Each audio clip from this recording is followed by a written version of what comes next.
Baik, terima kasih buat teman-teman yang sudah join dan hadir Zoom pada siang hari ini. Sebelumnya, selamat siang semuanya. Siang, Kak. Selamat siang. Enggak. Assalamualaikum warahmatullahi wabarakatuh. Selamat siang, Pak. Waalaikumsalam warahmatullahi wabarakatuh. Salam sejahtera buat kita semua ya. Perkenalkan, nama saya Fredly Nuryadi atau biasa dipanggil Mas Fredly, atau teman-teman juga boleh manggil saya Kak Fredly. Di sini saya selaku moderator yang akan membantu kegiatan pada siang hari ini. Nah, pada kegiatan hari ini kita akan membahas hukum sanitasi lingkungan. Nah, membahas hukum sanitasi lingkungan, Kak Fredly mau nanya nih, sudah berapa persen sih kesiapan teman-teman untuk menghadapi hukum? Ayo, sudah berapa 50%, Kak. 50%. 50%. Yang lain gimana nih? 60. 60. Tuh. 65. 65. Baru 3 orang nih jawab nih. 20. Nih? Berapa 20%? 10. Mungkin ada yang 0% atau ada yang belum sama sekali mempersiapkan kali? Atau ada yang udah 100% nih di sini nih? Nah, rata-rata mungkin 20 hingga 50%, 60% ya. Mengenai hukum sendiri, teman-teman tahu kan, hukum itu bukan ujian seperti teman-teman waktu SD, SMP, maupun SMA atau SMK. Nah, hanya dengan menggunakan sistem kebut semalam. Nah, hukum itu teman-teman harus mempersiapkan dari jauh-jauh hari, bisa sebulan, bisa 2 bulan. Karena kenapa? Ancaman dari hukum sendiri teman-teman juga pasti tahu. Kalau teman-teman tidak lulus hukum, teman-teman pasti tidak bisa mengikuti wisuda loh. Nah, teman-teman nggak mau kan ngeliat teman-teman kalian wisuda, tapi saya nggak wisuda. Nah, maka dari itu teman-teman harus mempersiapkan hukum lebih dari 60% tadi. Minimal 90% lah teman-teman harus mempersiapkan hukum tersebut. Nah, teman-teman gak usah khawatir, karena pada hari ini kita kedatangan narasumber yang luar biasa yang dapat membantu teman-teman untuk lebih mempersiapkan hukum teman-teman menjadi lebih baik lagi. Kita langsung sapa saja ya. Selamat siang Bu Aryasi. Selamat siang Mas Freddy. Selamat siang semuanya.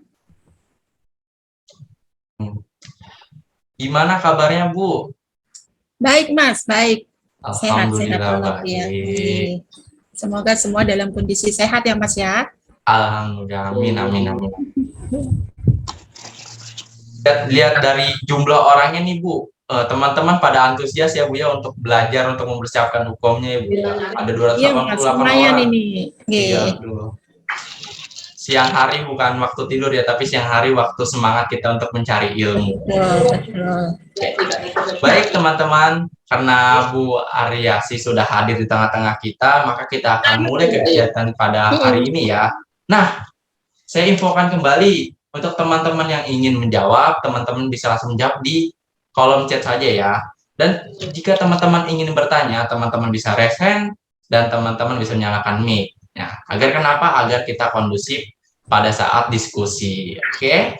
Baik, kepada Ibu Aryasi, waktu dan tempatnya saya persilakan. Baik, terima kasih Mas Freddy. Saya izin share screen ya Mas ya. Oh iya Bu, boleh. Oke, tunggu sebentar. Oke. Sudah terlihat ya? Sudah Bu, sudah. Oke, baik. Baik, sebelum saya mulai, saya ucapkan Om Swastiastu, Assalamualaikum warahmatullahi wabarakatuh. Waalaikumsalam warahmatullahi wabarakatuh. Ya, semoga kita semua dalam kondisi sehat sejahtera. Baik, sebelum saya ingin mengucapkan terima kasih kepada Mas Freddy ya, Mas Freddy Nuryadi. Iya Bu. Memberikan kesempatan kepada saya dan juga kepada pihak Yapindo ya, yang sudah memberikan kesempatan kepada saya untuk hari ini bisa sharing ya. bisa sharing atau lebih tepatnya kita sama-sama belajar lah ya, mencoba untuk mengupas tentang soal-soal atau kisi-kisi soal yang mungkin nanti akan bisa keluar gitu ya di dalam UKOM. Untuk sesi kali ini mungkin saya akan fokus untuk soal vektor ya Mas ya, vektor dan binatang pengganggu. Oke. Baik, sebelumnya kalau saya boleh katakan kalau kita tidak kenal, katanya harus kenalan ya Mas ya. Iya. Ya, boleh saya perkenalkan diri dulu. Nama saya Aryasih ya. Nama saya Aryasih, boleh dipanggil Aryasih atau juga boleh dipanggil Ayu. Saya mungkin boleh. Ini masuk badan dingin dah. Oke. Baik. Saya ini nama lengkap saya ya, Ibu Siti Ayu Made Aryasih. Kebetulan saya gelarnya SKM MSI. Jadi saya dilahirkan tahun 73 ya. Ini sudah agak lama ya. Mungkin umurnya jauh dibandingkan dengan adik-adik yang mungkin hadir di sini ya. Saya terakhir pada tanggal 19 Januari ya. Kemudian untuk riwayat pendidikan saya D3. Saya alumni Kesling juga gitu ya, yang pada masanya saya itu masih disebut dengan PAM SKL ya, Pendidikan Alih Media Sanitasi Kesehatan Lingkungan. Kemudian S1 saya di SKM Universitas Udayana Denpasar. Kemudian saya lanjutkan ke S2-nya juga di Universitas Udayana Denpasar. Ya. Kemudian sedikit tentang riwayat saya. Awal saya bekerja, saya adalah instruktur di jurusan kesehatan lingkungan ya, Poltekkes Kemenkes Denpasar. Hai, sepertinya di sini sudah banyak yang hadir ya dari Poltekkes Denpasar. Saya lihat banyak alumni kami nih yang ikut join di sini ya. Kemudian saya selanjutnya sampai sekarang juga masih sebagai pengajar di Prodi Sanitasi program D3 maupun Prodi Sanitasi Lingkungan program Sarjana Terapan. Oke. Baik, itu perkenalan sekilas dari saya ya. Ini mungkin saya kenalkan sedikit my family gitu ya. Keluarga tercinta saya gitu. Anak saya dua ya. Anak saya dua, yang satu cewek, yang satu cowok. Kebetulan yang satu di kesehatan, yang satu nih sudah tidak mau ngikuti ibunya gitu ya. Jadi masuk ke IT gitu ya. Baik, demikian penjelasan singkat dari saya. Oke. Boleh nanya Mas, ini nanti ada sesinya ya Mas? Ada berapa sesi gitu atau sekalian aja? Sekalian saja, Bu. Oh gitu, oke. Baik, mungkin setelah saya lihat ya dari kegiatan UKOM yang atau yang seperti ini, sepertinya yang untuk sanitasi masih belum banyak ya Mas ya? Masih banyak dilakukan gitu. Oke lah, kita mulai dari Webinar apa sih itu? Saya pindah. Semoga semua masih dalam kondisi semangat ya, walaupun kalau di tempat saya ini sudah agak sore ini ya. Tapi saya harap semangat kita tetap semangat pagi gitu ya. Oke. Kalau kita berbicara tentang, saya jelaskan sedikit dulu tentang UKOM ya Mas ya. Iya Bu, boleh Bu. Oke. Kalau kita bicara tentang UKOM, kalau sanitasi kesehatan lingkungan baik D3 maupun D4 itu nanti lulusannya jadi seorang sanitarian kan ya. Mungkin di antara teman-teman atau rekan-rekan, apa sih itu sanitarian gitu ya? Mungkin setelah sekian lama kuliah belum ngeh nih sanitarian. Oke, saya jelaskan sedikit bahwa sanitarian ya itu adalah tenaga profesional yang bekerja dalam bidang sanitasi ya dan kesehatan lingkungan dengan latar belakang pendidikan atau telah mengikuti pendidikan atau pelatihan khusus di bidang sanitasi ya dan kesehatan lingkungan. Jadi mungkin teman-teman yang hadir di sini sudah mengikuti ujian ya, bahkan saya lihat sudah ada yang yudisium ya. Tapi jangan berbangga dulu gitu ya, seperti apa yang disampaikan oleh Kak Predi tadi ya, walaupun kalau ini belum terlewati, belum UKOM-nya belum kompeten gitu ya Kak ya. Iya, betul. Belum tentu bisa wisuda gitu ya. Tapi tetap semangat. Saya yakin kakak-kakak yang hadir di sini memiliki semangat untuk mengikuti UKOM ini ya. Betul tuh. Semua bersama-sama berjuang sebagai pejuang hukum gitu ya. Saya yakin akan berhasil gitu ya.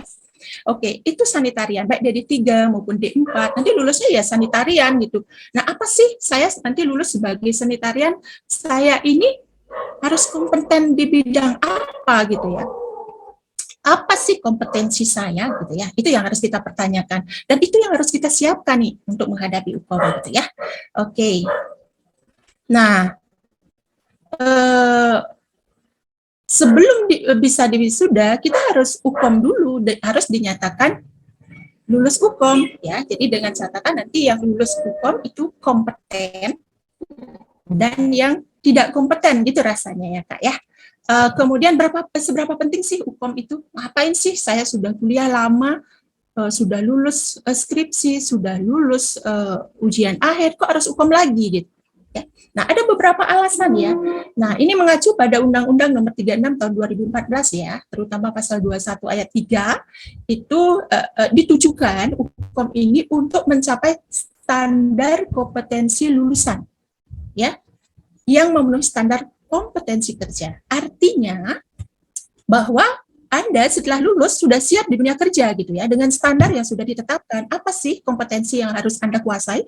Memang benar-benar sudah Anda miliki gitu ya. Tidak ragu lagi untuk terjun ke dunia kerja gitu ya. Kemudian uji kompetensi ini dilaksanakan untuk dapat mempresentasikan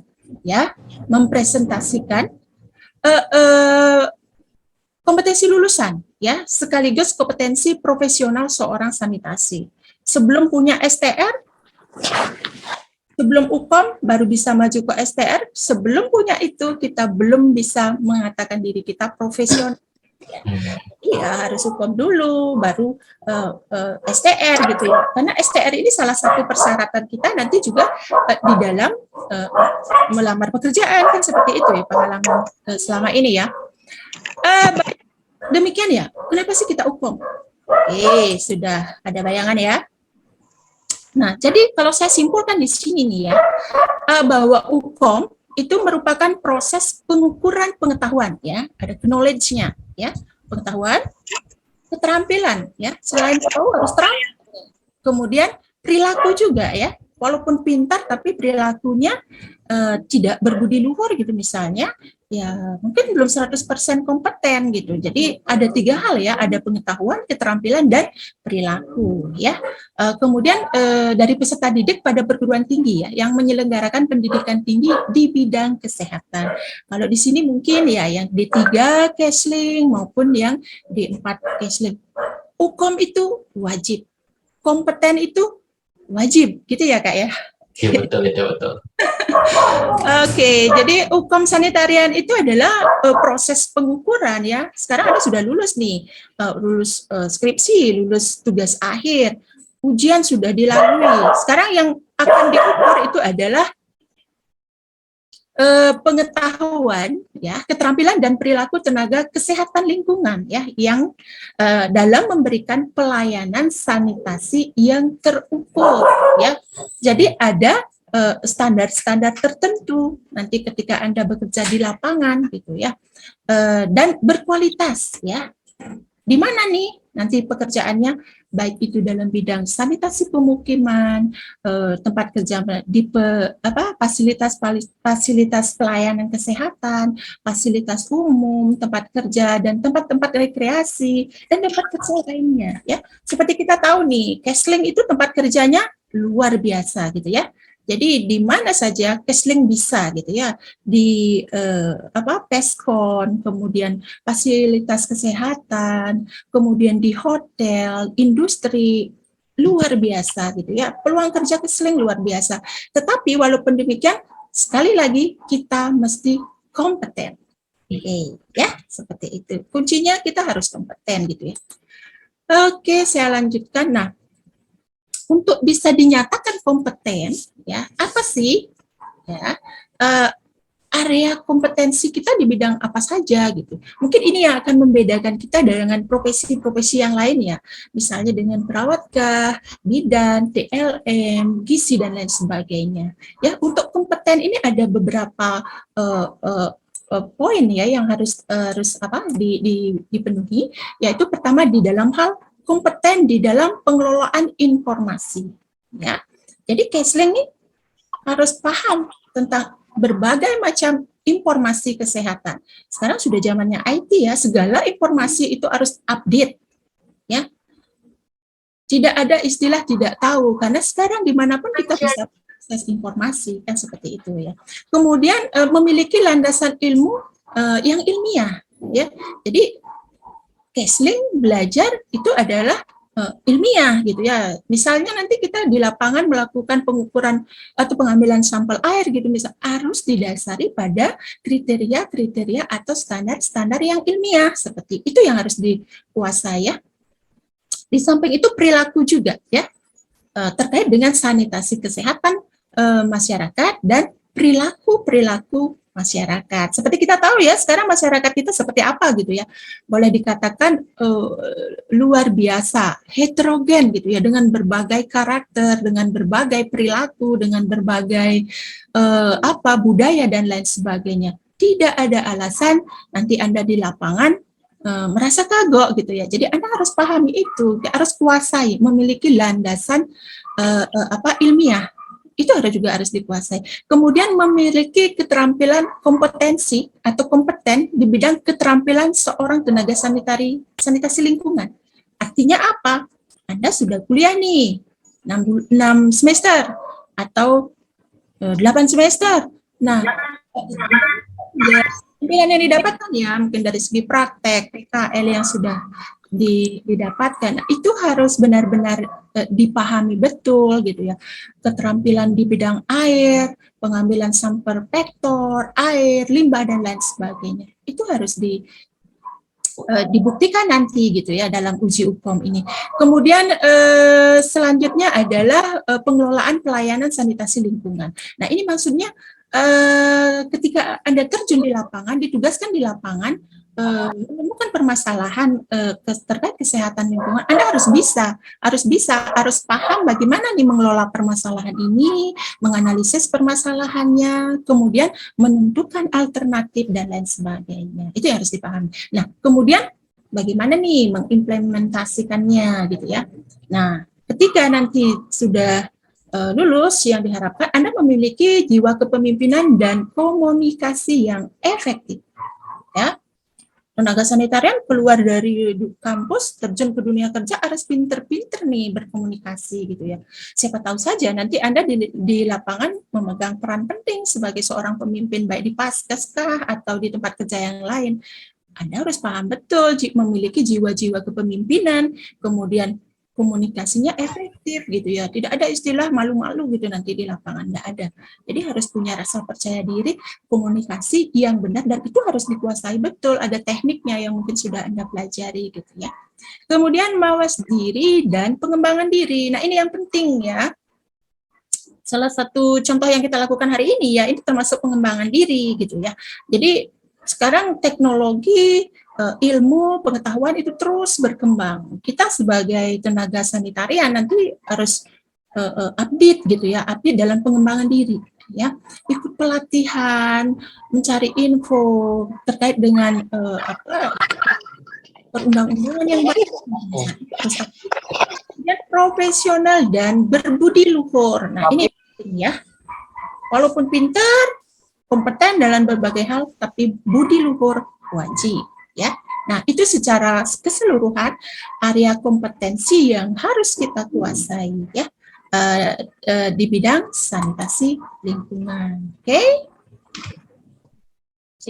Nah, saya lanjutkan sedikit untuk mencapai itu apa sih gitu ya? Area-area mana lagi nih yang harus kita pahami juga gitu. Nah, yang pertama adalah penyehatan media lingkungan. Ya, yang harus dipahami, yang harus kompeten nanti di bidang ya. Kemudian media udara, tanah, hygiene, sanitasi makanan, kemudian media, kemudian sarana dan bangunan. Kemudian setelah mengetahui media, kita paham nih, kompeten nih, bagaimana pengamanan faktor risiko lingkungannya seperti apa gitu ya. Nah, seperti untuk pengelolaan sampah harus dikuasai, kompeten dalam hal persampahan gitu ya. Kemudian penggunaan B3, kemudian fisik udara, kemudian radiasi, pestisida, kemudian pengolahan dan pengamanan limbah, kemudian lanjut ke setelah tahu pengamanan, tahu pengendalian faktor risiko. Nah, ini lebih banyak terkait dengan vektor ya, pengendalian vektor dan binatang pengganggu, kemudian termasuk juga pengendalian berbagai penyakit gitu ya. Kemudian yang terakhir adalah penyelenggaraan sanitasi lingkungan dalam keadaan tertentu. Nah, ini dalam kondisi matra ya, misalnya di sanitasi tempat umum, kemudian rumah sakit, bandara dan lain sebagainya. Nah, yang terakhir ini yang harus dipahami juga nih ancaman dari perubahan iklim ya. Ini juga merupakan permasalahan lingkungan yang harus kita paham, harus kita update juga gitu sebagai seorang sanitasi. Oke? Ya, oke. Itu ya untuk area yang saya kasih bayangan sedikit yang harus kita kuasai nih selama sekian semester belajar. Mungkin banyak info, bukan berarti kita hanya pada mata kuliah kompetensi saja ya, vektor, air, udara, dan lain sebagainya. Tetapi semua ilmu yang kita dapatkan itu nanti akan berkolaborasi gitu ya. Nanti akan diramu menjadi soal-soal hukum gitu ya. Harus kita pecahkan gitu ya. Oke, kita lanjutkan. Nah, mungkin banyak yang bertanya nih. Atau mungkin tadi saya sudah mendengar bahwa, oh saya kesiapannya sudah 50% gitu. Saya kesiapannya sudah 60%, berarti sudah pernah nih lihat soal-soal hukum ya. Kalau boleh saya ceritakan sedikit, soal hukum itu panjang gitu ya. Mungkin tidak sama dengan soal-soal kita waktu kita ujian semesteran, ujian UTS itu kadang-kadang sedikit beda gitu ya. Soal hukum ini panjang, itu adalah merupakan soal kasus gitu ya. Dan mungkin saya sampaikan di sini bahwa kalau tidak salah tahun-tahun sebelumnya jumlah soal itu adalah 180 ya. 180 soal dengan model soal kasus, kemudian cukup panjang, dan satu soal berarti 1 menit. Ya, nah ini kadang-kadang menjadi keluhan dari beberapa alumni kita ya, Bu, soalnya terlalu panjang nih, saya baru baca ini sudah habis waktunya 1 menit gitu. Nah ini yang harus kita tahu nih, triknya seperti apa gitu, sehingga dalam waktu kurang dari 1 menit itu soal sudah bisa terjawab gitu, atau bahkan mungkin 30 menit ini satu soal sudah 30 detik gitu ya. 30 detik satu soal sudah terjawab gitu. Sehingga kita masih punya banyak waktu untuk berpikir panjang tentang jawaban dari soal, jawaban dari masing-masing soal itu. Ya, nah itu yang akan kita coba sedikit kupas ya, sebelum nanti kita masuk ke bahasan dari beberapa model soal ya yang akan kita pakai contoh pada kesempatan ini. Oke, sekarang kita bicara dulu trik dan tips cepat menjawab soal hukum. Nah, saya mau tanya dulu nih. Tadi sudah ada yang bilang sudah 60%, Bu, gitu. Saya mau tanya nih, apa triknya kira-kira? Ada yang sudah belajar atau gimana? Mungkin ada yang bisa menjawab? Trik Anda apa kira-kira? Untuk bisa menjawab soal hukum dengan cepat. Kira-kira apa ya? Ayo gimana teman-teman, apalagi yang udah 60% tuh ya, cara belajarnya gimana? Kita sharing-sharing di sini. Iya. Mungkin ada yang mau sharing? Triknya apa nih bagi ke teman-teman nih? Aduh, kayaknya masih malu-malu ya Kak Freddy ya? Malu-malu. Ya. Iya. Saya yakin sudah ada yang pengalaman nih, melihat beberapa contoh soal hukum. Oke, kalau masih malu-malu, kita lanjut saja ya Kak ya? Iya, betul Bu. Oke. Nah, trik dalam kita menjawab satu soal, ya. Kadang-kadang kita kan ya gini ya, ada soal, saya baca nih, gitu. Saya baca dari awal soal, kemudian baca pertanyaan, kemudian lihat lagi optionnya apa. kemudian lupa lagi gitu, balik lagi ke yang pertama. Tadi itu saya bacanya apa sih? Saya lupa gitu. Nah di UPOM ini kalau kita lihat waktunya sangat terbatas nih, cuma 1 menit ya untuk satu soal. Nah trik yang pertama itu jangan membaca kasusnya dulu ya. Yang dibaca itu adalah pertanyaannya. Ya, baca pertanyaan. Nanti kita akan jelaskan sedikit bahwa soal itu terdiri dari 3 bagian gitu ya. Yang pertama kita harus baca, paling tidak baca pertanyaannya dulu lah ya. Baca bagian yang penting saja. Contoh saja ya, kalau di soal itu dipertanyakan begini. Apakah nama alat untuk mengukur pada kasus di atas tersebut gitu. Kalau ada kata apakah ya, kemudian diakhiri dengan tersebut di atas gitu. Mungkin lebih efektifnya kita cukup membaca apa nama alat untuk mengukur kasus atau untuk mengukur misalnya kelembaban gitu. Cukup gitu. Jadi ada waktu yang tidak terbuang untuk membaca apakah gitu yang di depan. Kemudian seperti kasus tersebut di atas gitu. Yang seperti itu abaikan saja gitu. Triknya seperti itu. Kemudian lanjutkan dengan membaca kasus. Kenapa kita harus membaca pertanyaan ya? Sehingga di mindset kita itu sudah ada ya, apa nih yang mau ditanyakan gitu. Sehingga kita punya trik. Nah, yang harus saya cari di kasus ini adalah poinnya ini gitu. Ya, itu akan lebih memudahkan kita untuk memahami kasus gitu ya. Kemudian lanjutkan dengan membaca kasus dan baca data subjek dan data objek gitu ya. Maksudnya gini, baca clue-clue yang ada di dalam kasus gitu. Yang pertama kalau kita apa sih nama alat untuk mengukur kelembaban udara gitu. Berarti yang clue-nya yang ada yang kita cari, oh ini kelembaban udara. Kemudian alatnya.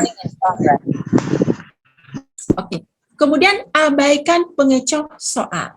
Kadang-kadang dalam soal itu ada yang namanya distraktor ya, pengecoh. Jadi sebenarnya data itu tidak penting gitu. Ada kaitannya atau tidak penting di dalam pembahasan soal, tapi dia ada.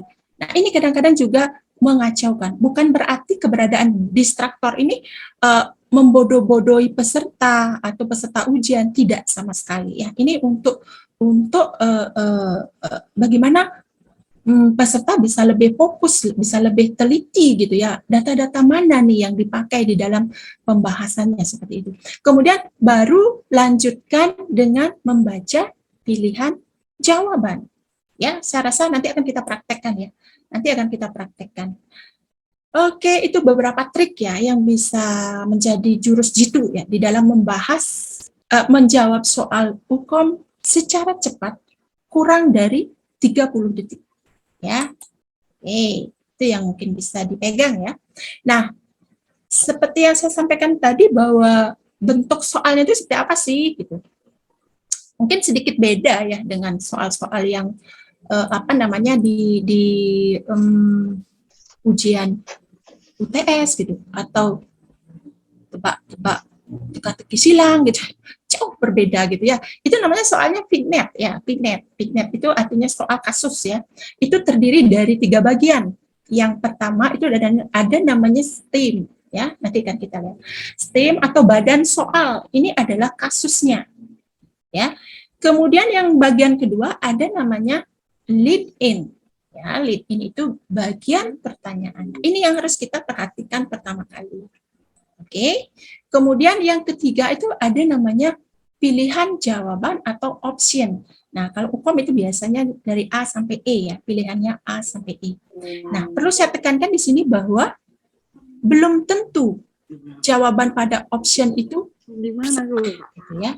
Artinya, bagaimana kita dituntut untuk memilih jawaban yang paling tepat gitu ya, yang linier dengan kasus yang sedang dipermasalahkan seperti itu. Ya, nanti akan kita lihat ya dengan beberapa soal yang mungkin akan kita sampaikan. Oke, itu sedikit tentang apa itu UKOM, triknya, apa kompetensi yang harus kita capai gitu ya. Kemudian selanjutnya kita akan mencoba untuk soal barangkali ya. Oke. Mungkin sampai di sini dulu ada pertanyaan rekan-rekan yang hadir di sini? Gimana teman-teman? Ada yang ingin ditanyakan nih sebelum kita memulai soal yang pertama nih?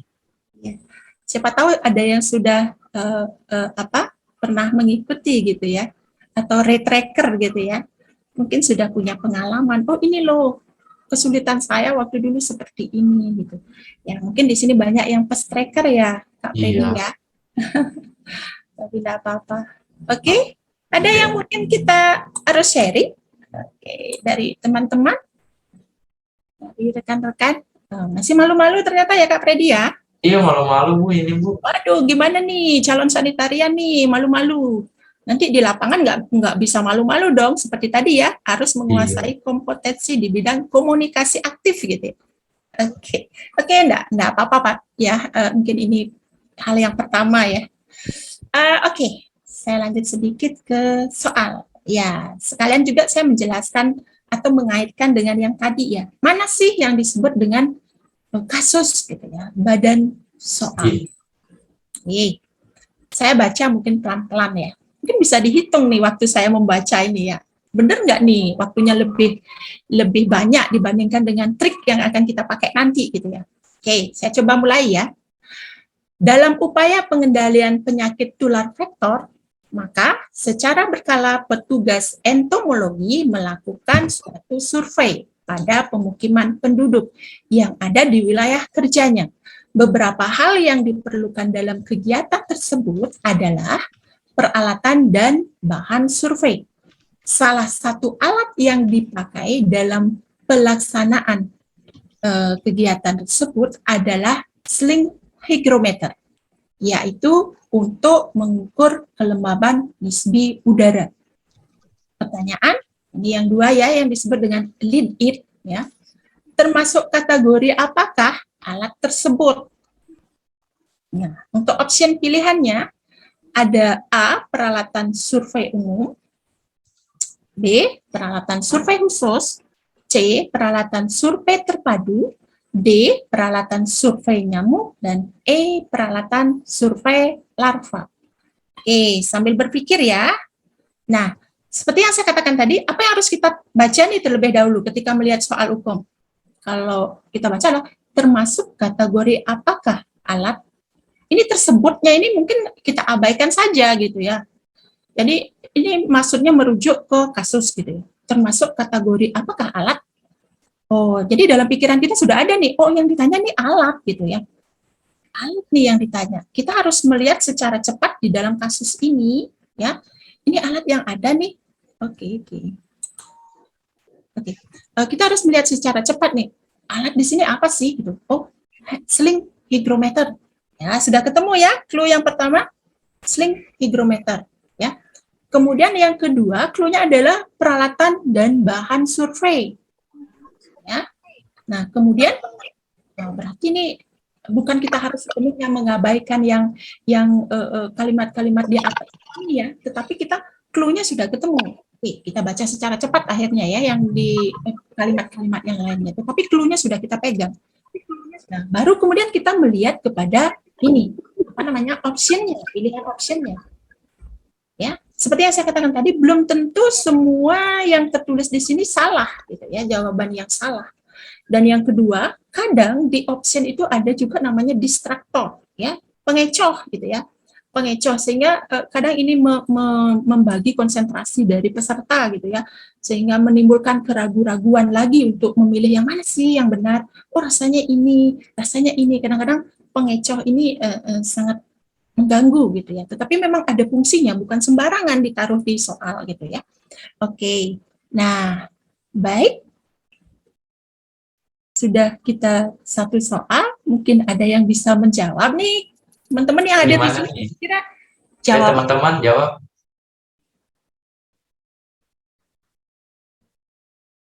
Kira-kira yang mana, boleh dijawab langsung. Kira-kira yang mana ya?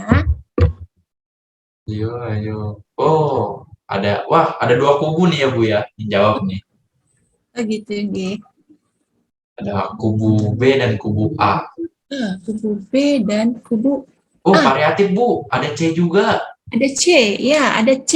Oke. Yang D ada nggak? Oh, A, B, dan C ini. A, B, dan C. Oke. Yang jawab A, boleh menyampaikan alasannya apa? Bisa dibantu Kak Freddy? Siapa yang menjawab A kira-kira? Oh, ayo, yang sudah resen, silahkan. Iya. Kenapa A nih jawabannya? Pasti punya alasan kan? Tidak Iya, sekedar. betul. Iya. Ayo, ini Saudari Yanur Ya, Nur, ya. resen. Oke, silakan. Ya, Nur Anisyah. Anisyah, ya. Silakan. Alasannya apa nih? Masih malu-malu juga nih. Oke, Oh, atau yang lain mungkin jawabannya. Ya, Atau yang lain nih, ayo. Kenapa jawabannya A, B, dan C? Yuk. Oke.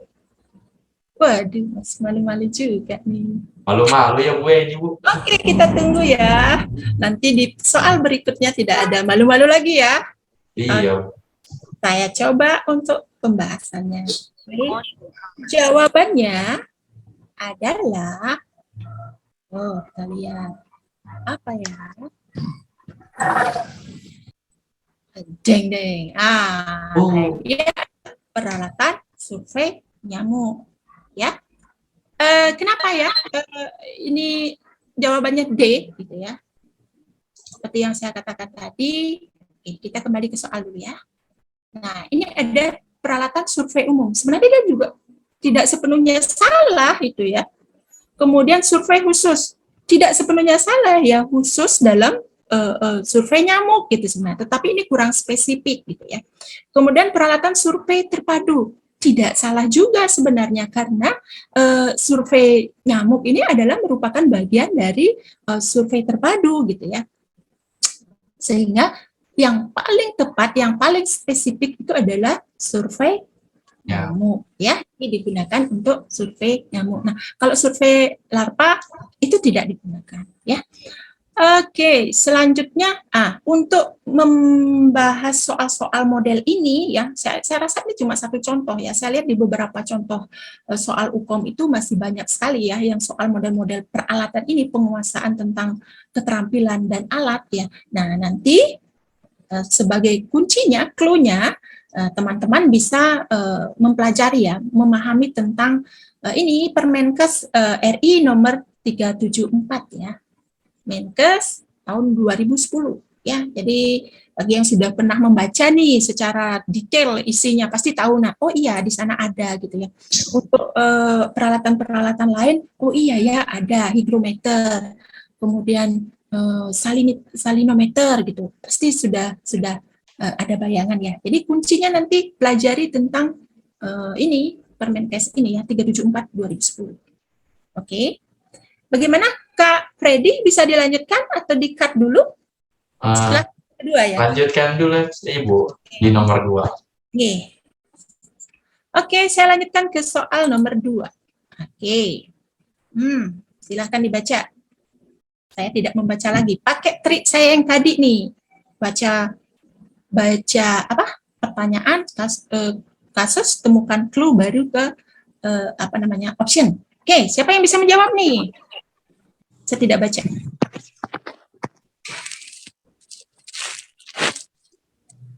Oke. Sudah ada yang jawab?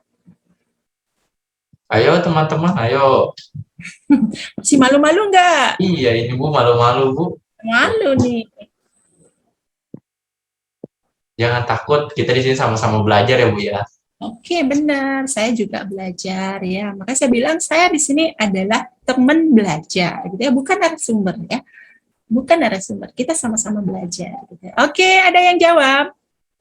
Ini ada 4 kubu ya Bu ya. Iya. Ada A, B, C, dan D. Bu ada yang E juga Bu. Ada E, manajemen Iya lingkungan. Bu, variatif ini Bu. Oke, salah satu barangkali ada yang bisa memberikan alasan kenapa pilih A, B, C, atau yang lainnya? Ayo teman-teman, kenapa jawabannya A? beri alasannya. Kita sharing-sharing aja di sini ya, jangan pada malu-malu. Iya, salah itu manusiawi ya Kak Freddy ya. Itu gunanya kita sharing. Oke? Adakah yang jawab A? Apa alasannya? Ayo.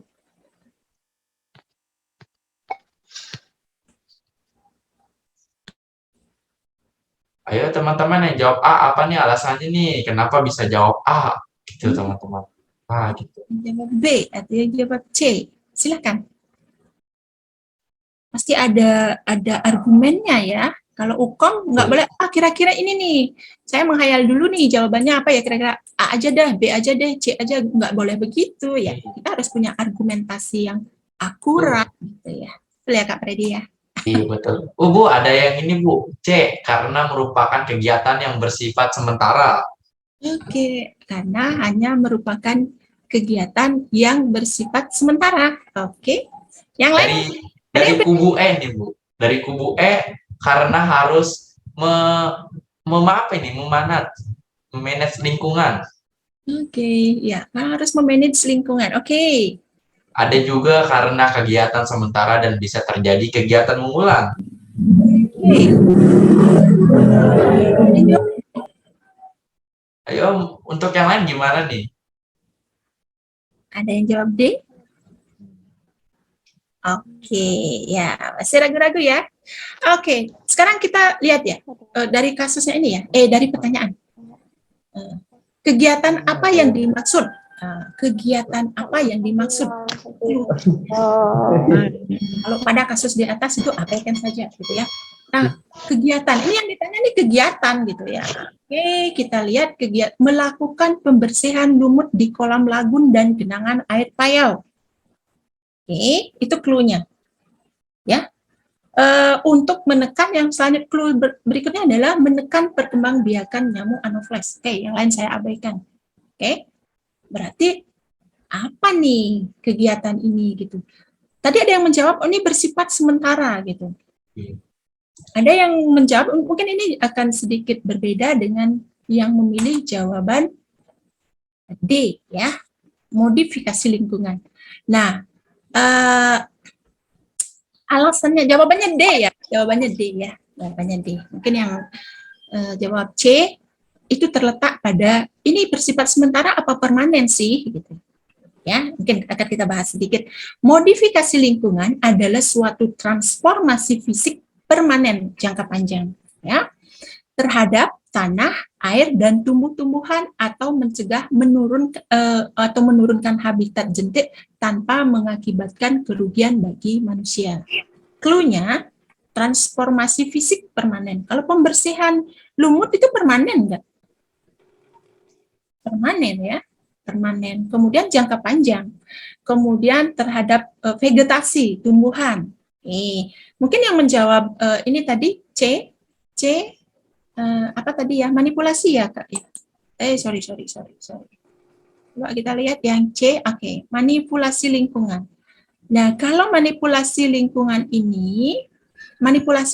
itu justru yang bersifat sementara. Ya, misalnya di rumah nih ada genangan atau kontainer yang dari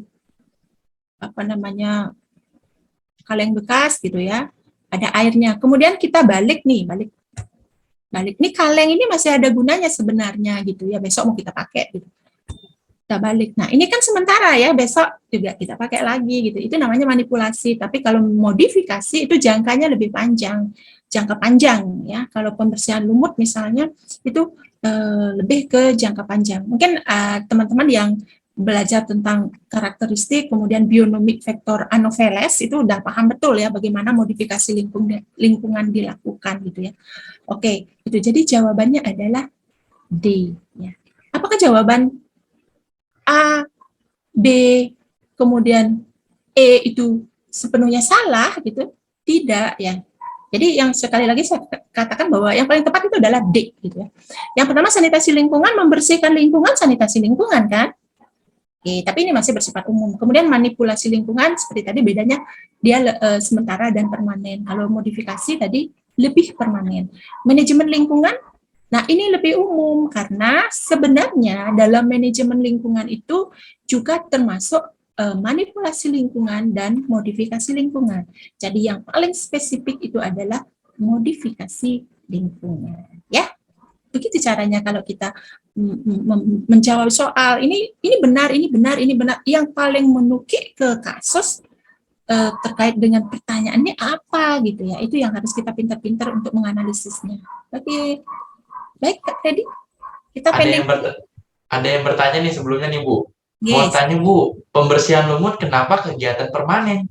Nah, suatu saat lumut juga akan tumbuh lagi. Itu gimana tuh, Bu? Oke, ya.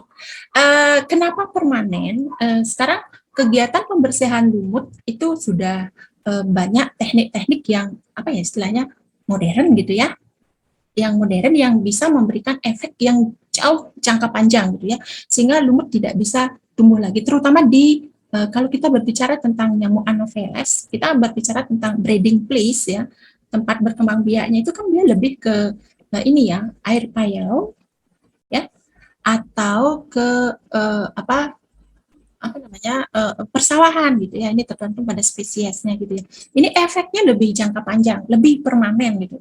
Kalau bersifat sementara yang seperti saya sebutkan tadi itu lebih kepada dia tidak lebih dari 2 hari 3 hari gitu ya, seminggu misalnya ya. Jadi ini kita lihat dari efeknya jauh lebih jangka panjang gitu ya.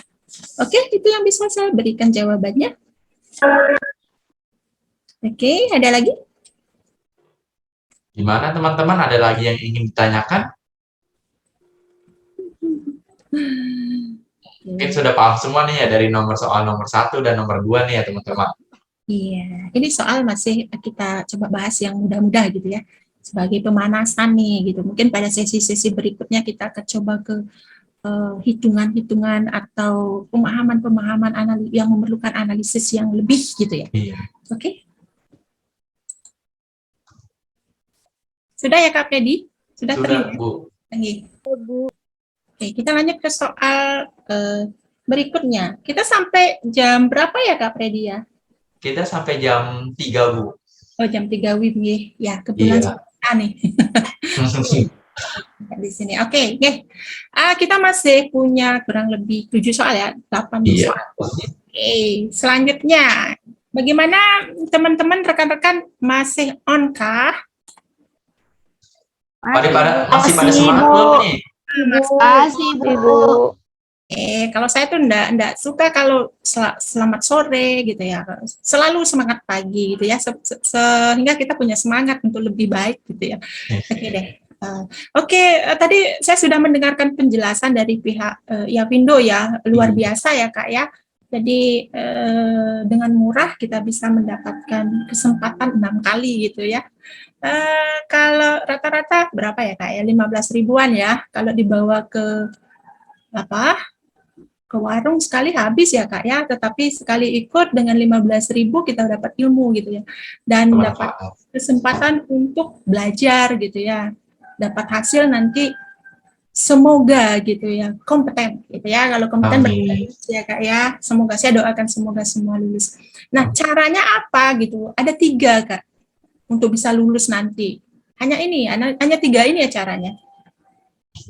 Teman-teman pengen tahu nggak caranya yang mana? Ini kunci rahasia loh nih. Mau tahu apa? Mau tahu sekali gitu. Ya, kuncinya 1, belajar. 2, belajar. 3, belajar. Ya, cuma itu kuncinya gitu ya. Jadi manfaatkan waktu di kalau tidak salah sampai Juni ini ya, waktu yang sangat berharga untuk gitu ya.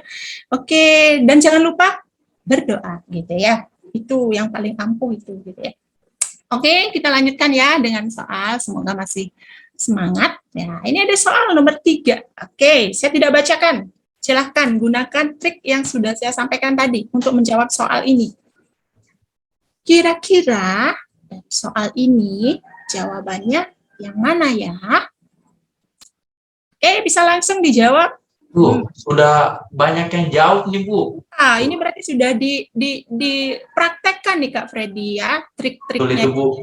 Ya, oke, berarti sudah ketemu ya, clue-cluenya mana, apa yang harus dilakukan. Oke, kalau begini saya yakin nih semua pasti lulus nanti nih. Amin, Bu. Amin. Ya, oke, jawabannya mana ya?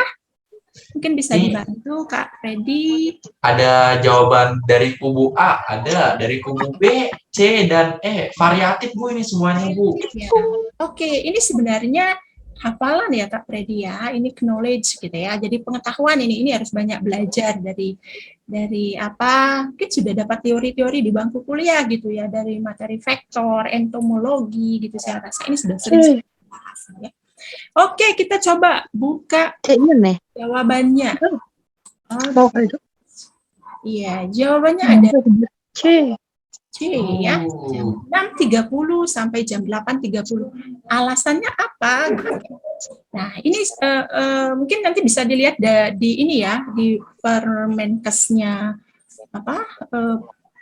RI ya, Permenkes peraturan Menteri Kesehatan. Kemudian ini juga sudah ditetapkan oleh WHO ya, bahwa waktu pelaksanaan fogging itu harus memperhatikan beberapa hal gitu ya. Nah, yang pertama memperhatikan waktu, yang kedua kecepatan angin, yang ketiga kondisi hujan atau tidak hujan, dan suhu udara gitu ya. Dan WHO juga menetapkan bahwa kondisi yang paling baik yaitu adalah pagi hari ya. Karena apa? Karena pada saat ini kecepatan angin masih stabil ya. Kenapa perlu kecepatan yang stabil? Karena kalau kita tahu bahwa dalam fogging itu kan kita menggunakan insektisida ya. Jadi nanti untuk membunuh serangga sasaran, terutama di sini adalah vektor nyamuk ya. Jadi kalau kecepatan angin stabil nanti diharapkan bahwa pestisida yang terpapar itu dapat bekerja secara maksimal gitu ya, mendapat hasil yang optimal untuk daya bunuh terhadap serangga sasaran. Nah, bayangkan kalau misalnya kecepatan angin ini terlalu kencang gitu ya, tidak stabil boleh dikatakan begitu. Nah, ini nanti akan kurang efektif hasilnya gitu ya.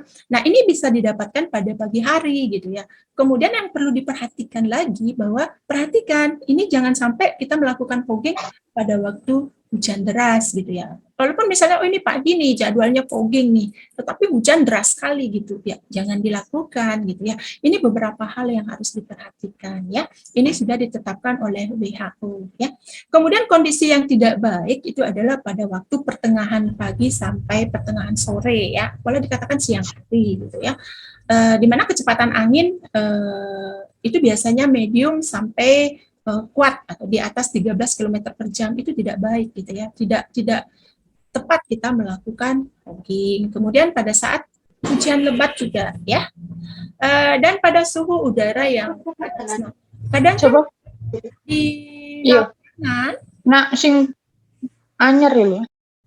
Kalau di lapangan itu biasanya ini banyak faktor ya. Kadang fogging tidak dilakukan dengan SOP yang tepat gitu ya. Kapan waktunya? Bagaimana harus melakukan fogging? Ya, itu kadang-kadang begitu ada waktu dilakukan fogging seperti itu. Kemudian itu ada perintah lakukan fogging gitu ya. Sebenarnya ada hal-hal lain yang perlu dipertimbangkan di dalam fogging. Ya mungkin nanti rekan-rekan yang ada di sini bisa pelajari lagi ya tentang apa persyaratan fogging, kapan dilakukan fogging. Ya mungkin dalam soal lain nanti akan kita lihat ya. Ada kasus yang terkait dengan fogging juga gitu. Ya, itu untuk pembahasan soal kita yang nomor 3. Ya. Oke. Mungkin ada asumsi lain dari teman-teman. Ayo kita sharing. Yo, gimana teman-teman nih yang tadi ada yang jawab A, B, D, sama E nih. Sharing dong, kenapa teman-teman jawab A, B, dan E? Gimana? Ayo, sharing aja nggak apa-apa, nggak usah malu-malu. Ya mungkin saya tambahkan sedikit ya Kak Freddy ya. Kalau kita, ini kadang-kadang ada soal yang memang kita butuh hafalan gitu ya. Kita dari segi knowledge-nya, pemahaman, pengetahuannya. Ada beberapa konsep yang harus kita hafal gitu ya. Terkait dengan, seperti ini contohnya jam, kemudian mungkin kalau di vektor itu pestisida, nama pestisida, dosisnya, golongan pestisida, itu kadang-kadang kita harus menghafal gitu ya. Seperti itu. Oke, kita lanjut dulu ya Kak Freddy ya. Mungkin nanti kita lihat di soal berikutnya. Oke, sekarang saya lanjut ke soal nomor 4. Oke, saya coba menghitung nih. Berapa detik sudah ada jawaban yang masuk? Oke. Sudahkah ada jawaban?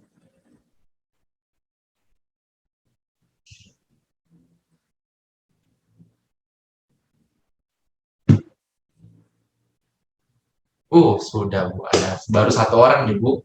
Ini luar biasa ya Kak Freddy ya. Ya. Sudah dipraktekkan betul ini. Belum 30 detik ini. Sudah ada yang jawab gitu ya. 2 orang, 3 orang Bu ini Bu. Oke, Sudah banyak Bu. belajar untuk mempraktekkan trik yang tadi ya Kak Freddy ya. Oke. Iya.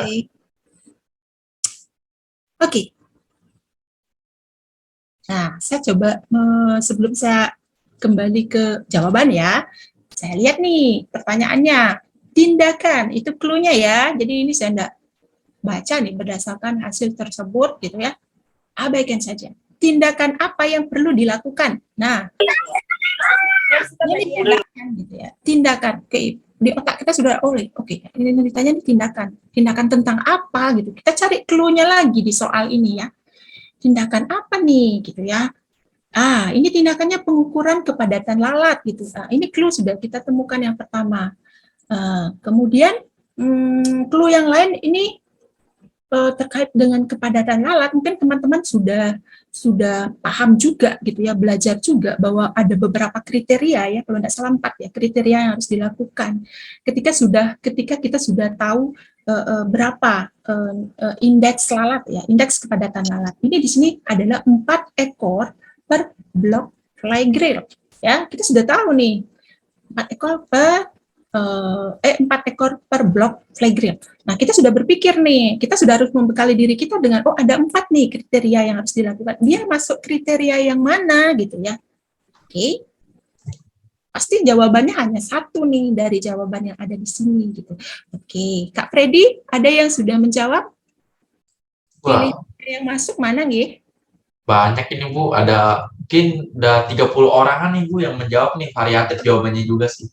Oke, variatif nih. Oke, kita coba buka kuncinya ya Kak Freddy ya, biar cepat nih. Oke. Dia termasuk B ya. Jawabannya adalah B. Kita lihat lagi nih. Perlu dilakukan pengamanan terhadap tempat perbiakan lalat atau perkembangbiakan lalat.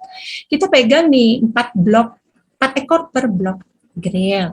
Nah, kuncinya ada di mana dia nih? Nah, ini kan, ya, ada di indeks, ini sudah baku ini ya, baku. Jadi ada 0 sampai 2 itu rendah, 3 sampai 5 sedang, 6 sampai 20 itu tinggi, dan lebih dari 21 itu adalah sangat tinggi. Nah, ini karena dia ada di kriteria 3 sampai 5, jadi tindakan yang perlu dilakukan adalah pengamanan terhadap tempat-tempat perkembangbiakan lalat. Ya, itu jawabannya ya.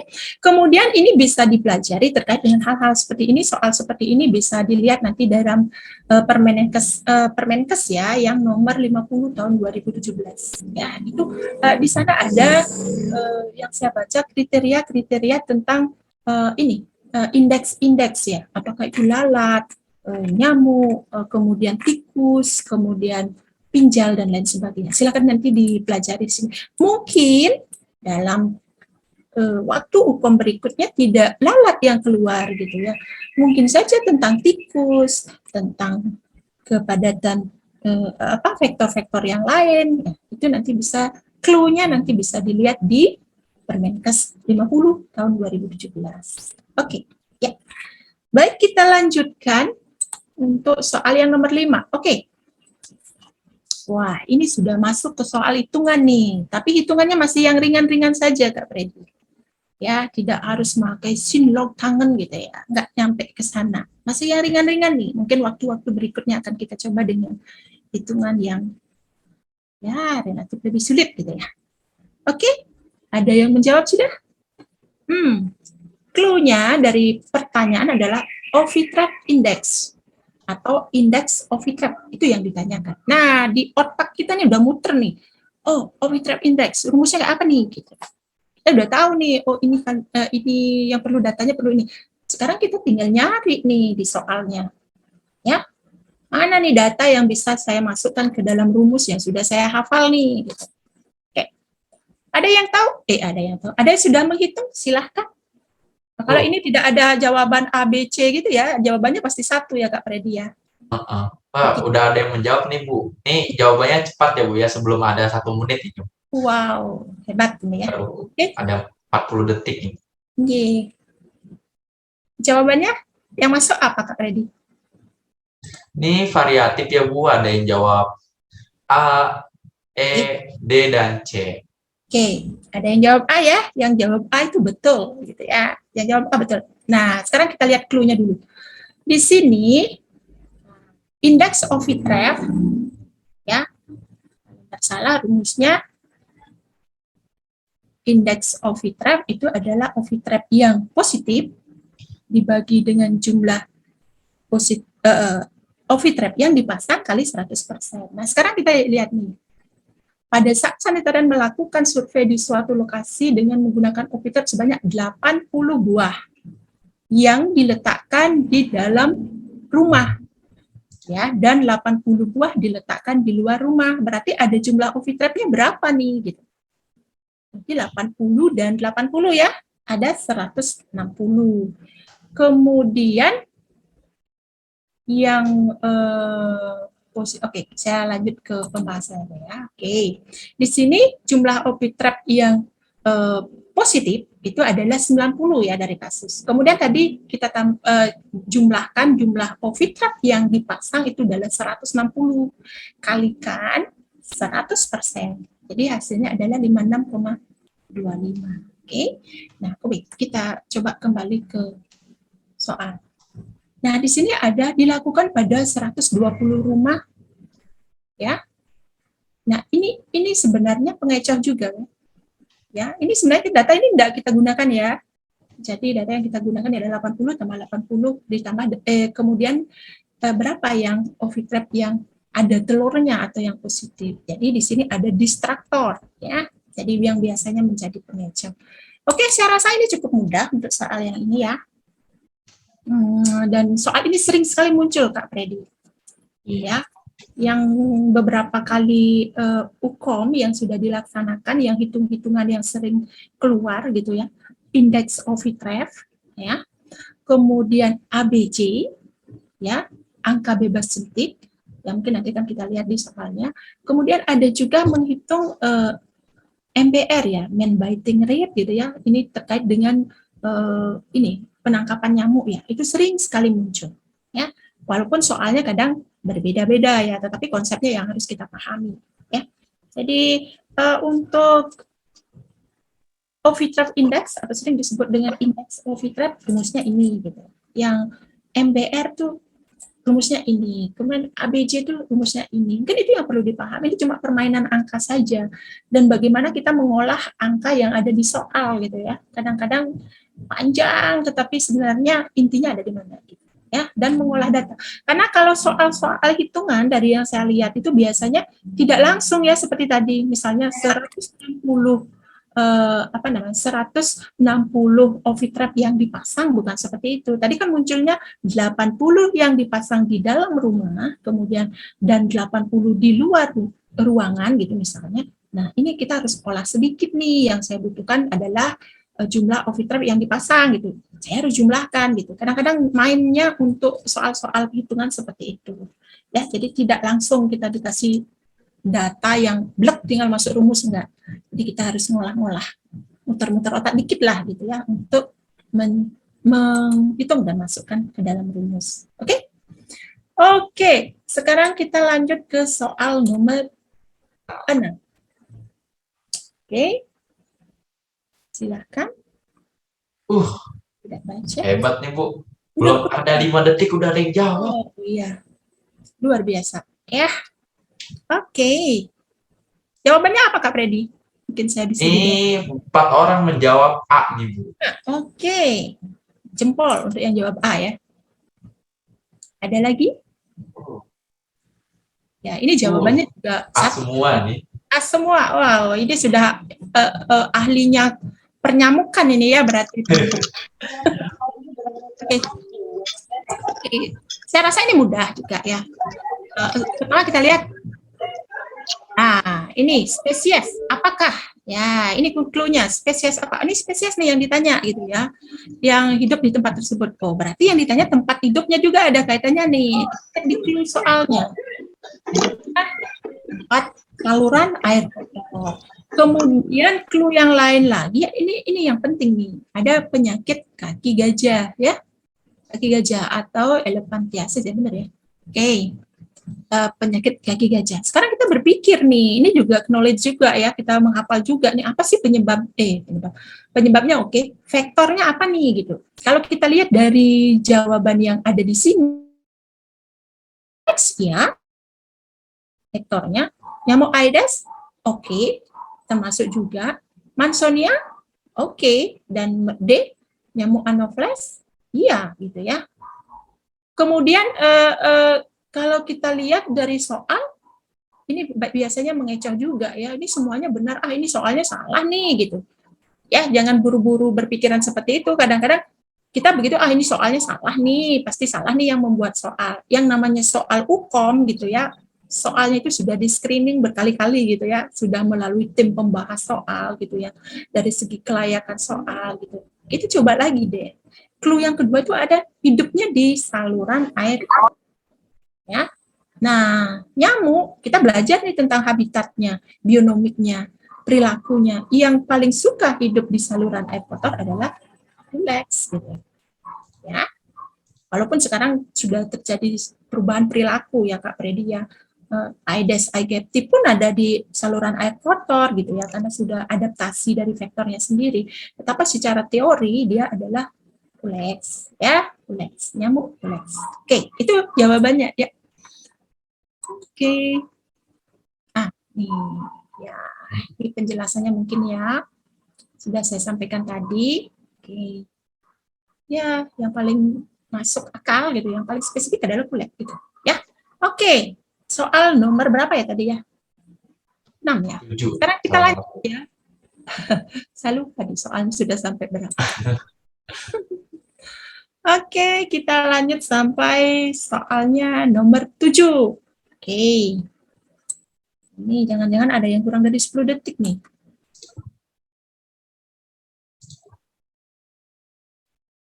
Lihat clue-nya dulu ya. Cara apa? Cara pengendalian. Oke, cara pengendalian. Lihat sekilas, oh ini ada mekanikal biologi. Oh, ini berarti pengendalian vektor ya. Teknik-teknik pengendalian vektor. Clue yang lain coba dilihat.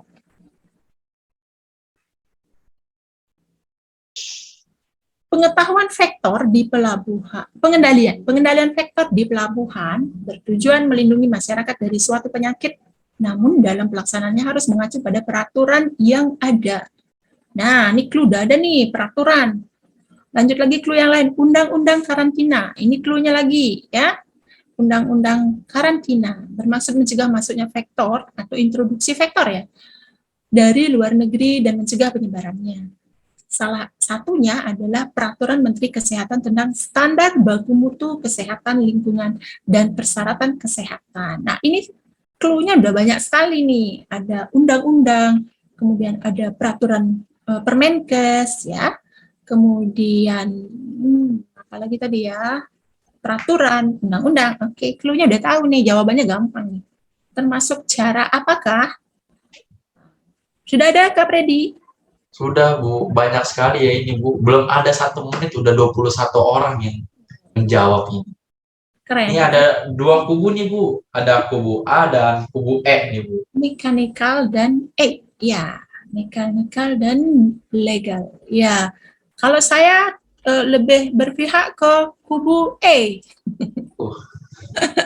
Iya, mungkin penjelasannya bisa kita lihat ya. Tadi clue-nya juga sudah ada peraturan perundang-undangan. Ya, lebih menekankan pada peraturan perundang-undangan. Ya, walaupun mekanik itu sebenarnya benar ya, ada kegiatan pengendalian yang mekanik, biologi, semikal, fisika itu ada, itu memang ada teorinya itu legal. Tapi yang paling cocok dengan kasus ini karena lebih banyak membicarakan tentang undang-undang gitu ya. Cocoknya adalah jawaban yang paling tepat dari jawaban yang benar ini adalah E. Ya, coba kita lihat pembahasannya. Oke. Nah, ini ya, kalau mekanik itu menggunakan alat yang langsung dapat membunuh gitu ya. Misalnya atau mengeluarkan dengan cara menyisir dan lain sebagainya. Biologikal itu dengan menggunakan predator ya, makhluk predator. Semikal itu menggunakan bahan kimia. Fisikal itu biasanya menggunakan alat-alat fisik, dan legal ya mencegah tersebarnya serangga yang berbahaya dari suatu daerah ke daerah lain dengan legalitas. Legal itu hukum gitu ya, dengan perundang-undangan. Oke, jelas sekali ya untuk soal ini ya. Walaupun sebenarnya kalau kita lihat di pelabuhan semua ini kadang-kadang dilakukan gitu. Tapi konteks soalnya adalah terkait dengan hukum. Oke, ya. Itu. Baik, itu soal yang nomor 7. Baik, Kak Freddy, apa ada dari rekan-rekan yang mau sharing barangkali? Ya, gimana teman-teman sebelum kita lanjut ke nomor 8 ya Bu ya? Iya, benar. Saya rasa masih semangat pagi nih ya. Walaupun di tempat saya nih sudah mulai sore gitu ya. Oke, tetap semangat. Waktu bukan pantangan buat kita ini ya Bu dalam belajar ya. Iya, apalagi sekarang zamannya IT ya Kak Freddy ya. Kayak intermezzo sedikit ya biar relax sedikit gitu. Ya, kalau kita ngomong nggak ke kampus kan kita bisa pinter kan gitu ya. Yang penting bisa memanfaatkan IT ini gitu ya. Jadi kalau IT buat TikTokan doang gitu, ya kalau TikToknya cari ilmu bagus gitu ya. Kalau TikTok cuma buat goyang-goyang doang gitu, ya mungkin itu sebagai hiburan saja gitu ya. Iya, betul. Nah, dimanapun gitu ya, sambil tiduran bisa pegang HP. Oh, mau cari-cari soal UKOM nih, ada nggak gitu? Ada gitu ya. Sekarang dunia sudah tanpa batas ya Kak Freddy ya. Betul itu Bu. Nah, tetapi ya Bu, ini ada yang bertanya nih Bu.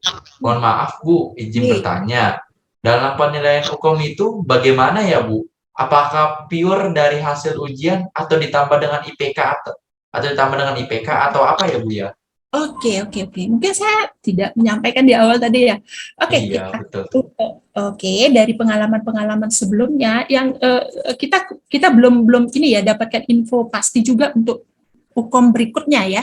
Tetapi karena sekarang sudah diberlakukan exit exam ya, hasil penilaian itu adalah 60% dari IPK, rata-rata IPK ya, dari indeks prestasi kumulatif ya. Itu biasanya kalau mahasiswa sudah lulus akhir IPK-nya berapa gitu ya. Itu ada hitungan tertentu ya. Kemudian itu 60%. Kemudian yang 40%-nya itu adalah hasil UKOM. Ya, jadi jangan berpikir bahwa ini nih IPK IPS saya nggak ada gunanya gitu. Ini sangat diperhitungkan. Dia memiliki porsi yang lebih besar ya.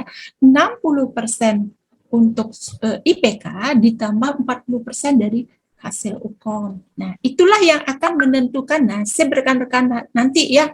Cuma ada 2 pilihan gitu ya. Hasil yang keluar ada pilihan. Yang pertama, kompeten, berarti sudah memenuhi kriteria itu. Kemudian yang kedua, tidak kompeten. Ya, saya yakin deh kalau saya lihat dari cara menjawab rekan-rekan tadi kompeten semua deh kayaknya nanti nih. Amin. 10 menit sudah selesai gitu. Triknya sudah dilakukan nih gitu ya. Oke, ya untuk penilaiannya seperti itu. Ya, kita juga masih menunggu nih yang berikutnya akan seperti apa nih penilaiannya seperti itu. Oke. Rasanya Juni ini sudah mulai berproses ya karena pendaftaran pengisian data dan lain sebagainya sudah dimulai gitu. Yeah. Pokoknya satu lagi triknya yakin, selain belajar yang selanjutnya doa dan selanjutnya lagi yakin gitu ya, pasti lulus gitu. Asal belajarnya serius gitu ya. Iya, betul. Yeah. Baik. Ada lagi pertanyaan? Oke, kita masih punya 3 soal ya, waktunya masih 15 menit nih. Ada lagi Bu yang mau bertanya nih. Dari Saudara Timo nih. Selamat sore Bu, izin tanya. Untuk standar minimal nilai kelulusan exit exam berapa ya Bu?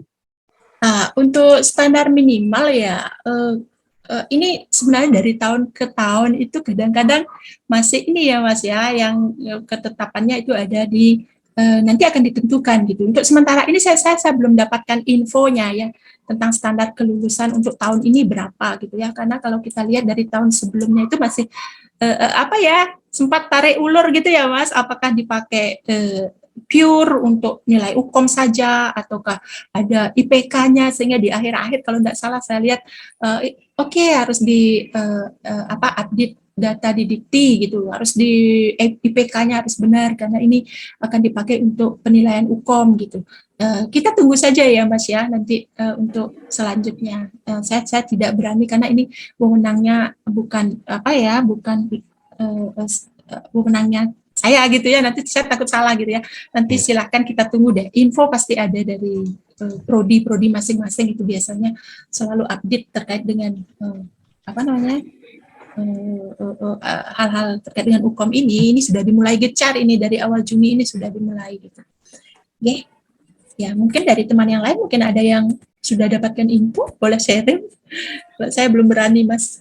Iya, apa-apa, Bu. Itu mungkin rahasia ya, Bu ya.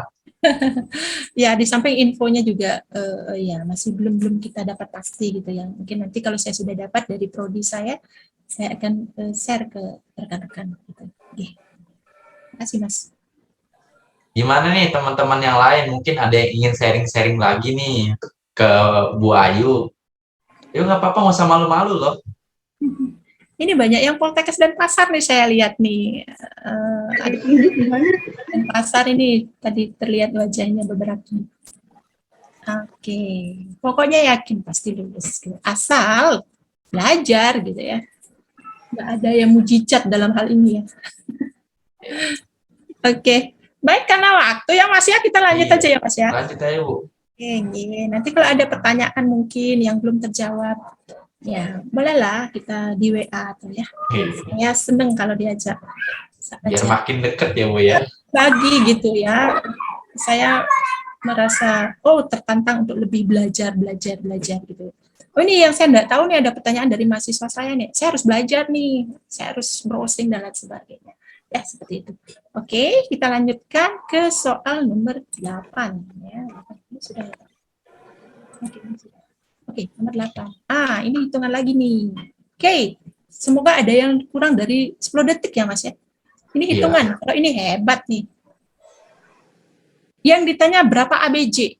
Angka bebas jentik. Segera pikirkan rumusnya kayak apa. Data apa yang harus saya dapatkan dulu nih, gitu ya. Ada distraktor enggak di soal ini?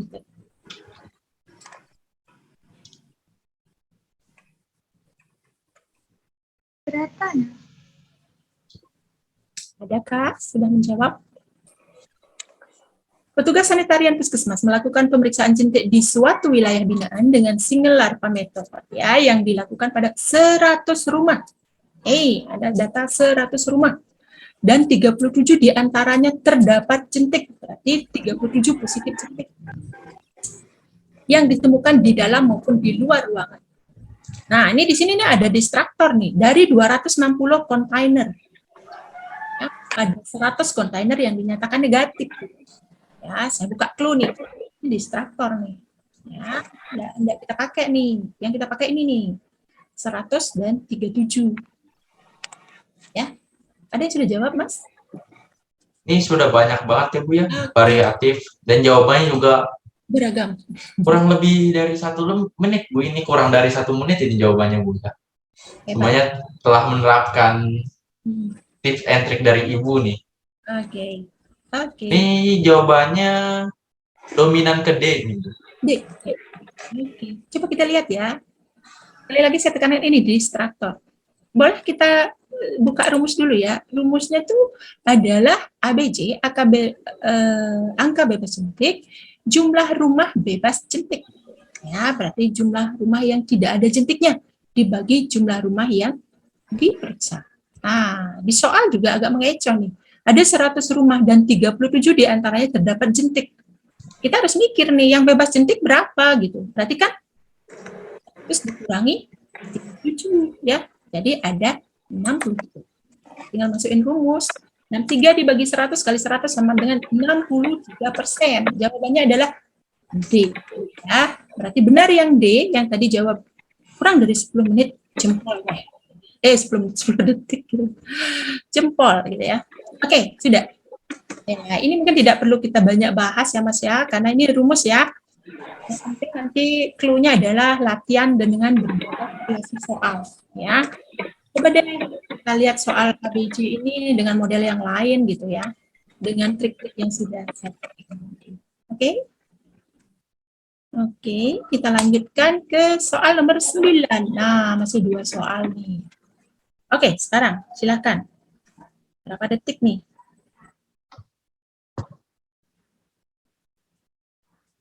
Akan melakukan pemantauan di tempat-tempat umum khususnya sebelum makan. Di sana rumah dia langsung melakukan pengendalian.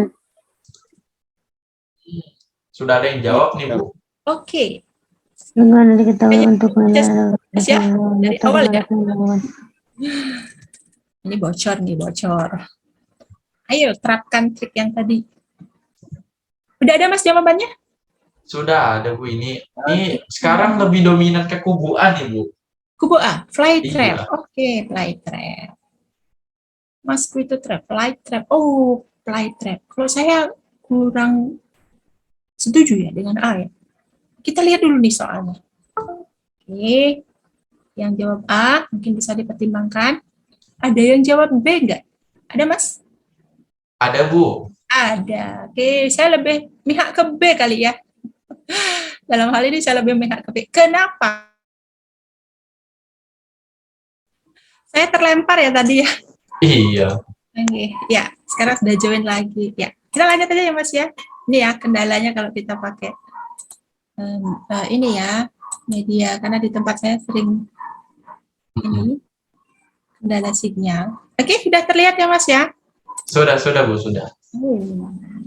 Soal berapa ya tadi? Sudah Iya, di nomor 9, Bu. ya, 9. Membahas. Oke, ya untuk pembahasannya ya. Oke, oke. Nah, di sini kan tadi saya katakan bahwa di sini ada yang ditanyakan metode, ya metode. Kemudian tempatnya adalah di rumah makan ya, rumah makan. Nah, saya lebih cocok ke light trap ya. Coba alasannya apa gitu ya. Nah, kalau fly trap itu digunakan untuk mengendalikan lalat dewasa dalam jumlah besar dan padat ya. Penerapan fly trap dilakukan di luar rumah pada udara terbuka ya. Jadi ini bayangkan kalau kita kalau restoran itu mungkin populasi lalatnya tidak terlalu tinggi ya. Kalau misalnya rumah makan, bayangkan kalau rumah makan ada lalat, populasi lalat yang ini ya jumlah besar dan padat gitu ya, mungkin rumah makannya tutup nanti gitu ya.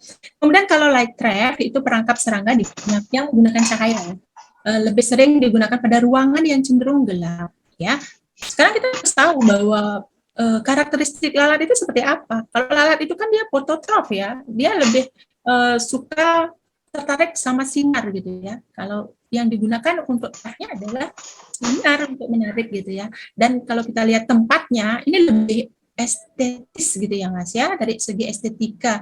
Bayangkan di rumah makan ada lem lalat gitu ya di atas tempat-tempat penyajian makanan, itu mungkin selera orang akan hilang gitu ya. Kalau menggunakan fly trap itu lebih bonafide gitu ya, lebih inilah ya, di samping juga seperti yang saya katakan tadi, disesuaikan dengan karakteristik sifat dan perilaku lalat ya, yang fototrof ya, dia lebih menyukai sinar gitu ya, dia aktif ketika ada sinar, dengan harapan bahwa kalau ada lalat di tempat tersebut, di rumah makan itu kan biasanya tidak terang banget ya, apalagi tempat-tempat makan gitu ya. Jadi ada biasanya untuk light trap ini digunakan cahaya yang lebih terang gitu, sehingga serangga cenderung tertarik untuk sana, kemudian terperangkap seperti itu. Ya, kemudian mosquito trap itu adalah untuk nyamuk, karena kasusnya tadi lalat ya. Ini berarti jawaban ini sudah tidak tepat gitu. Residual spraying itu biasanya digunakan untuk nyamuk juga ya, yang ya kalau sekarang ya mungkin dengan nyamuk Anopheles gitu ya, dengan residual spraying. Kemudian yang terakhir ini perangkat lalat berupa tali ya, tali yang gantung ada lem-lem lalat. Bayangkan kalau di rumah makan ada seperti itu yang Freddy. Kalau saya di rumah makan ada tali-tali perangkat lalat yang isinya lalat, itu mungkin saya tidak jadi makan gitu ya.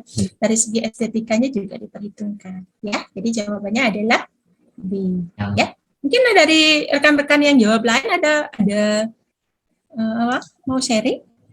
Oh, saya nggak setuju, Bu. Boleh, boleh. Yang tidak setuju, B, Bu. Saya lebih cocok A, gitu. Boleh juga, gitu. Cuman alasannya yang mana, gitu.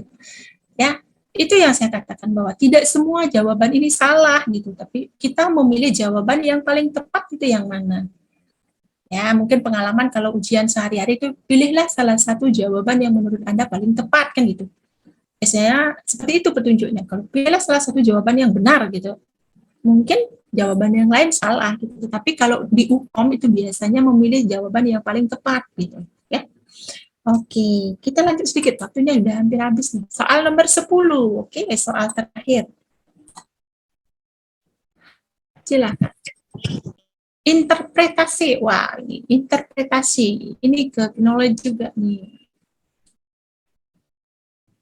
Clue-nya ada nyamuk. Di sini ada hasil menunjukkan bahwa kematian nyamuk letalnya adalah 85 selama 24 jam.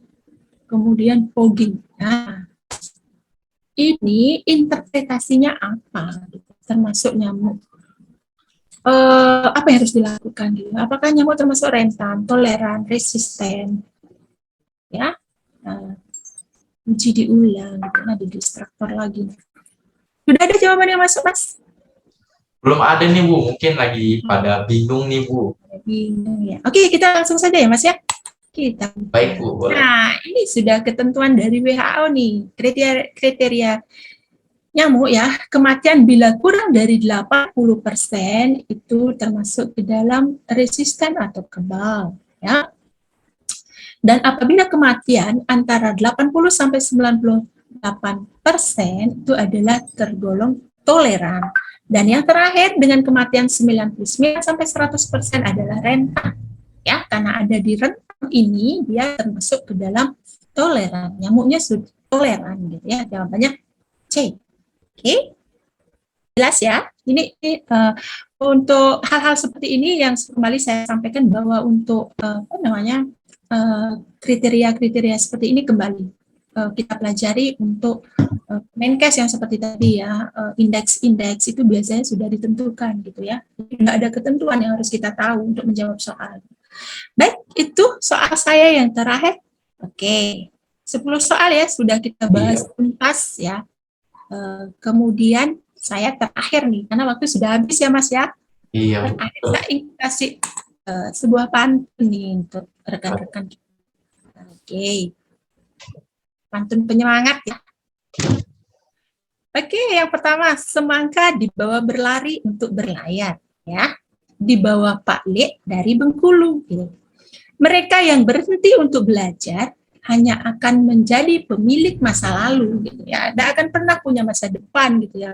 Orang yang malas, tidak mau belajar, hanya menghayal tentang masa depan dan mengenang masa lalunya gitu ya. Nah, yang suksesnya itu yang kayak gini nih. Semangka matang ditaruh sejajar, ya, basah dibawa adik dari Balikpapan. Mereka yang terus belajar adalah sang pemilik masa depan. Mereka yang mau belajar adalah pemilik kriteria kompeten pada saat UKOM. Ya, oke. Saya kira sekian Mas dari saya untuk penyampaian materi dan pembahasan soal. Saya berterima kasih atas waktu yang diberikan. Terima kasih juga kepada teman-teman yang sudah bertahan selama 2 jam gitu ya untuk kita sharing. Dan saya mohon maaf apabila ada hal-hal yang tidak berkenan atau mungkin saya salah di dalam memberikan bahasan atau pendapat tentang soal-soal ya. Saya mohon maaf ya. Mungkin kita di lain waktu kita bisa sharing ya, untuk mencari mana sih jawaban yang paling tepat gitu. Namanya manusia ya Mas ya. Ada saya mohon maaf atas segala kekurangan dan jika ada salah kata juga mohon maaf. Dan waktu saya kembalikan kepada Mas Freddy Mulyadi. Terima kasih Mas. Terima kasih Bu ya yang sudah memberi penjelasan secara detail nih kepada teman-teman. Tips and triknya gimana teman-teman menghadapi soal-soal UKOM hanya dengan 1 menit. Nah, dari tips and trick yang diberikan oleh Ibu Ayu benar-benar diterapkan ya Bu ya?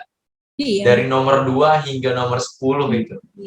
Kalau saya yakin dan Bu Ayu juga yakin, kalau teman-teman semua melakukan seperti itu, saya yakin juga teman-teman bakal lulus semuanya hukum. Amin. Amin.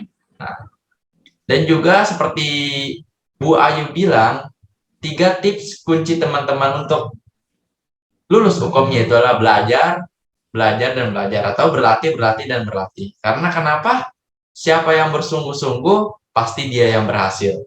Betul Bu Ayu? Betul sekali. Betul. Ya.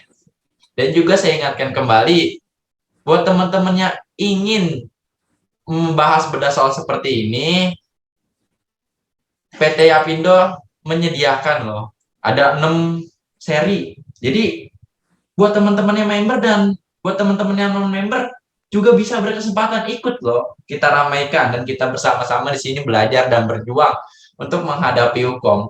Saya yakin teman-teman di sini juga ingin mendapatkan nilai hukum yang sangat baik.